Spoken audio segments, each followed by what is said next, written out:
I've just been watching Avatar. I haven't seen it for about a year. I've watched it many times, and I find if you leave 6 months to a year, you can watch a movie again and thoroughly enjoy it, and the memory is not so fresh. And often our brains have evolved and we see new things in old creations. Okay. Now, one of the reasons I watched Avatar, I think, was because I watched this Rish Sunak fellow talk about his vision for Britain, and he was talking about the wonderful, great British windmills which have blades on them as big as the Empire State Building or something like this. I don't know what he said, but it's just, for me, it's absolutely ridiculous, absolutely ridiculous. And this, I was going to say George Bush, what's that fella in the White House at the moment? I can't even remember his name, must be the devil himself. And Rish Sunak.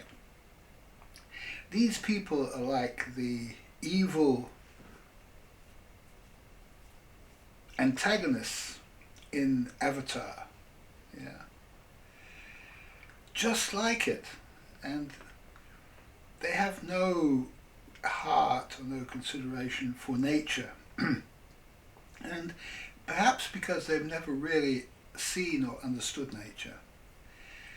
And anybody who has been given the life of nature and then been taken out to live in nature and had nature teach them about themselves and about nature, anybody who's had this experience to live in, found out what divine nature is and fallen nature and demonic nature, these three categories of physical nature out there, has learned what these different three categories are and can tell the difference, and then finds themselves building a small little house out of sticks and canvas in divine nature and lives in divine nature. Such a person will really come to appreciate the meaning of Avatar. Okay. Now, Avatar, you'll notice right at the end, the beginning of the movie and the end of the movie is the same. You see the eyes of the initiate, okay, Jake Sullivan, and at the end of the movie he's woken up to be a greater, larger, superior being than he was at the beginning. And it's a parable, really, of man waking up to the wonders of nature and finally realizing that the giant machines, gigantism, is not the way at all. And even the great Turuk Maktau, the warrior dragon, goes back to nature and the people return to something smaller once the danger of the dark side has passed. Okay, the evil has been eliminated. Perhaps the evil has evolved. Ideally, the evil should evolve. Everybody evolves in their own time, and to every time and to every person there's a season when they come back to nature. So I take 5.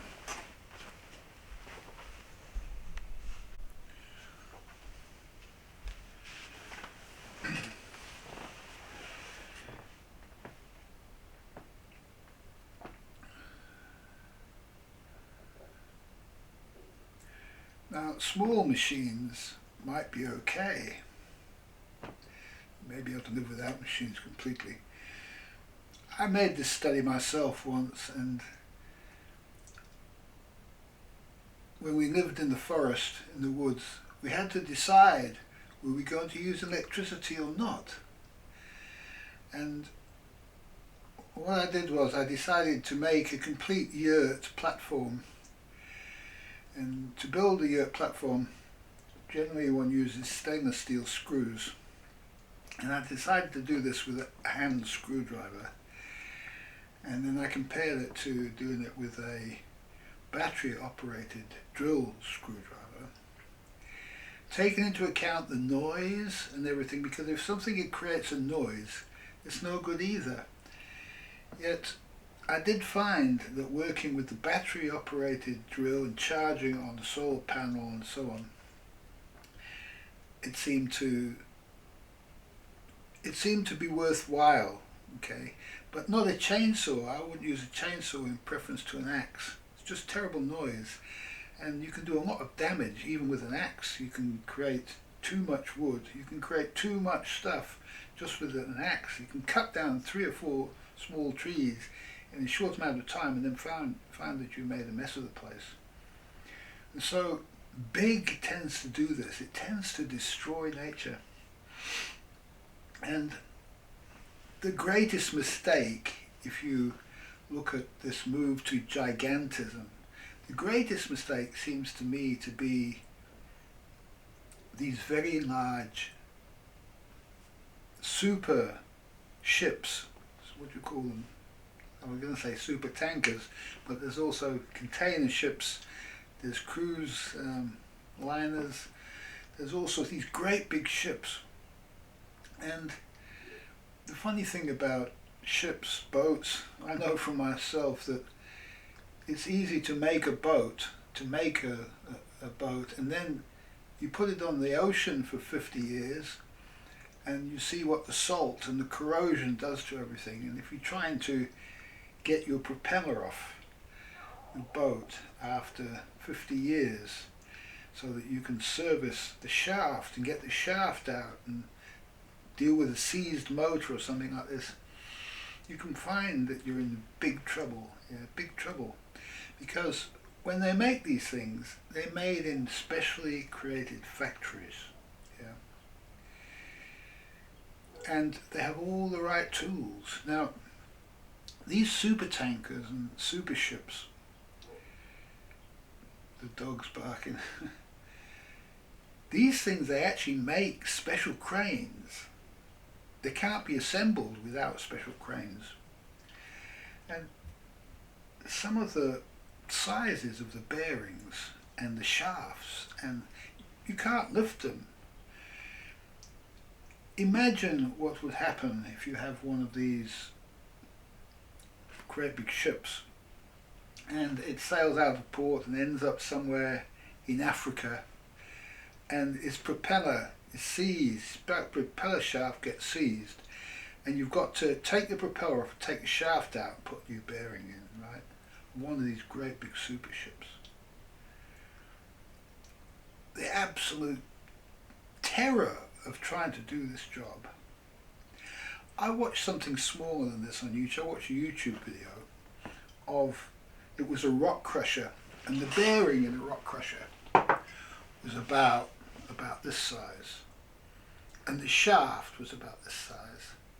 Now, these ships you're talking about, I don't know how big they are, but they're ridiculous. But this is like super big shaft, this rock crusher.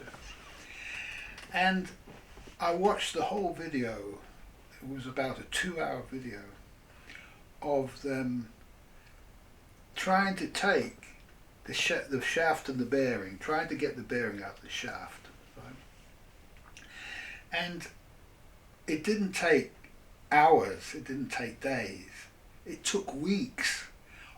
Not weeks of do something and then wait, weeks of continuous work, attempting, using pounding, using different things to hold it, different things to swing at it, different heavy weights, heat in all kinds of forms. And I had to watch this because I needed to understand that this is just no good. You can't build things bigger than a certain size that you haven't got the tools, you haven't got the special equipment to handle. to maintain. So you can imagine Rishi Sunak's windmills with these great big giant shafts and giant, out in the salt air. Yeah. Eventually, after a few years, the whole shaft and the bearing seizes up. Yeah. How are they going to deal with this? Yeah. And then they put more and more and more and more of these things. The number of machines of the world is increasing at some kind of exponential rate. And so then you need the maintenance of these machines. First of all, it goes to zero. But then as the years go by, it goes exponential like this. And then the places that they built the machines don't exist anymore because now they have some other kind of machine and they decided not even to use these windmill type things, to do it some other way. Yeah. And there's nothing anywhere near the windmills that can actually fix them, work on such gigantic mechanical contraptions. Where will you get a spare blade for one of these? You can't even make one. So there's no thought to this. All that matters is the people are making money by building these machines. It's cheaper to build a great big massive ship and send great big masses of stuff around the world than it is to send 50 or 60 little ones, because 50 or 60 little ones, these 50 or 60 captains and crew, although less crew, it's all about money. It's all about money. And in the end, you're better off. And now they say there's no work for the people because the machines are doing the work and you don't need as many people to do the work. Now they want to use the people to clean up all the nuclear waste and just do all this bad stuff, create all these bad jobs, servicing these great big windmills out in the middle of the sea somewhere that's seized up. It's bad work, It's not something that you can sit in your workshop and, in beautiful, pristine conditions, you've got all your tools and everything and you do everything in the perfect way. No, it's become gigantic. Now you've got to work in some kind of seriously disadvantaged conditions, far away from the workshop that made the equipment. Now, Avatar.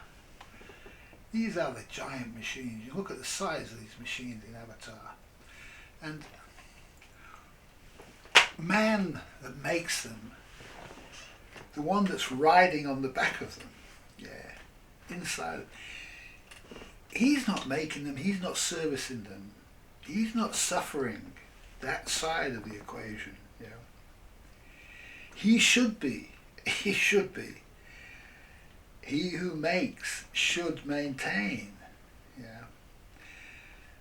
And if we had a rule about this where that anybody who creates something has to be able to and prepared to look after it for its life and also to look after the recycling of it for its life, we might get some responsibility into the equation. But whilst you're allowed to make anything you like and employ somebody to do something, everybody says, oh, he paid for it, or he made it, or, nobody's taking responsibility.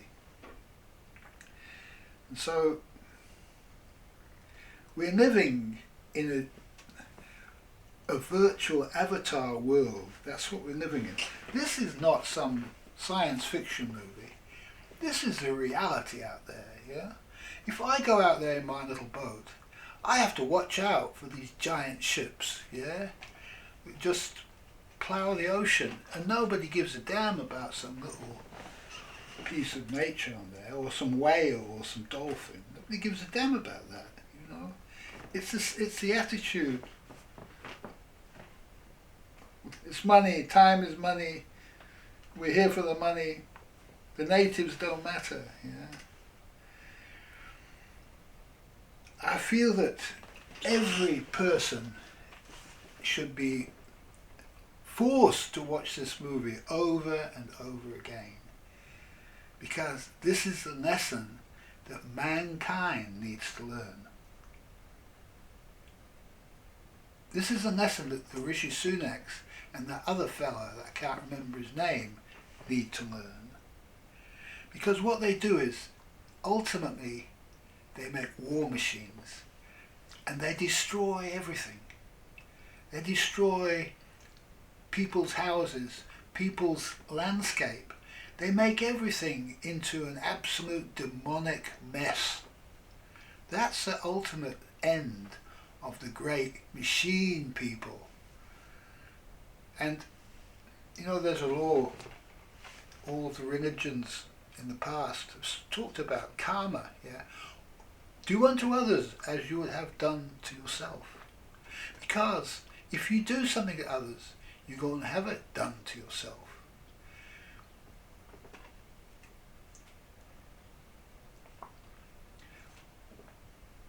These countries that have destroyed, wrecked and ruined other countries' landscapes, other countries' buildings, other countries' roads, other countries' infrastructure, will have to have their own infrastructure wrecked also. Otherwise, how will they learn their lesson? So, it's not possible to conduct war. Now, if these nations learned not to conduct war, maybe their infrastructure might be able to be saved. If they changed their ways, like JFK Jr. wants to change the ways of the machine people, the avatar people, so that they become more responsible, you know, and start to operate on a smaller scale, locally, then there's some future for the human race. But whilst the human race cannot learn the lessons of Avatar, it has seen this movie. This is not a new movie. This is an old movie, yeah? If you watch this movie today, you cannot believe it was made so long ago, in the 1990s, I think.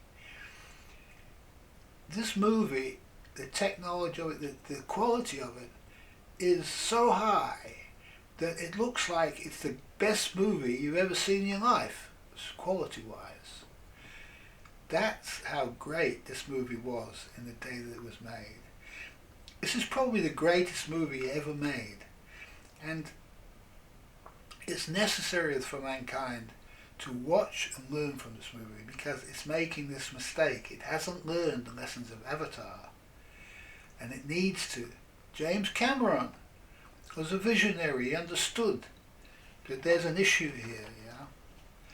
And this movie puts it into a perspective that any man and any woman can understand, easily understand. It puts spirituality and materiality into opposition, and to be able to understand the difference one with the other. To understand the place that if you lose spirituality, you end up with gigantism.